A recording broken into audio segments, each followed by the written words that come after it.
ಅನಿಸ್ತದೆ ಹೆಲ್ಮೆಟ್ ಹಾಕಿದ್ರಿ ಅಂತ ಅನಿಸ್ತದ? ಹೆಲ್ಮೆಟ್ ಹಾಕಿದ್ರಾ? ಅವ್ರಿಗೆ ಹೆಲ್ಮೆಟ್ ಹಾಕ್ಸಿದ್ದು ಯಾವುದು? ಅವರು ಬಿದ್ದರೆ ತೊಂದರೆ ಇಲ್ಲ ನಿಮಗೆ.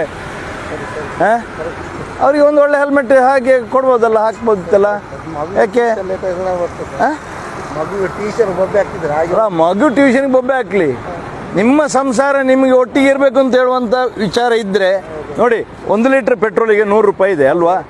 ಹಾಂ, ಒಂದು ಹೆಲ್ಮೆಟ್ಗೆ ಎಷ್ಟು? 1200 ರೂಪಾಯಿ, 1600 ರೂಪಾಯಿ ಇರ್ಬೋದು. ಬದುಕಿ ಉಳಿದ್ರೆ ಅಂಥ 1000 ಎಷ್ಟು ಬೇಕಾದ್ರೂ ಮಾಡ್ಬೋದು, ಒಳ್ಳೆ ಹೆಲ್ಮೆಟ್ ಇದ್ದರೆ. ಇಲ್ಲದಿದ್ದರೆ ಆ ಹೆಲ್ಮೆಟ್ ನೀವು ಬೀಳೋದಕ್ಕಿಂತ ಮೊದಲು ಅದು ಗಾಳಿಯಲ್ಲಿ ಕೇಳಿ ಹಾರಿಕೊಂಡು ಹೋಗ್ತಾ ಇರ್ತದೆ ಅಲ್ವಾ? ನೋಡಿ, ಇಲ್ಲಿ ಇದಕ್ಕೆ 2 ಸೈಡ್ ಮಿರರ್ ಇರಬೇಕಲ್ವಾ? ಒಂದು ಸೈಡ್ ಮಿರರ್ ಏನಾಯಿತು? ಒಂದು ಕಣ್ಣು ಹೋದರೆ ಲೈಸೆನ್ಸ್ ಕೊಡ್ತಾರೆ, ಒಂದು ಕಣ್ಣಿನ ಇದ್ದರೆ. ಹಾಗೇನೇ ಅಲ್ವಾ? 2 ಸೈಡ್ ಮಿರರ್, 2 ಕಣ್ಣಿದ್ದಾಗಿ ಹಿಂದಕ್ಕೆ, 2 ಕಣ್ಣು ಮುಂದಕ್ಕಿದ್ದರೆ 2 ಕಣ್ಣು ಹಿಂದಕ್ಕಿದ್ದಾಗೆ ಸೈಡ್ ಮಿರರ್ ಫಿಟ್ ಮಾಡಿ ಅವ್ರಿಗೆ ಒಳ್ಳೆ ಹೆಲ್ಮೆಟ್ ತೆಗೆದುಕೊಡಿ. ಅಪಘಾತ ಆಗಬಾರ್ದು, ಆದರೆ ಪುನಃ ಬರೋದಿಲ್ಲ.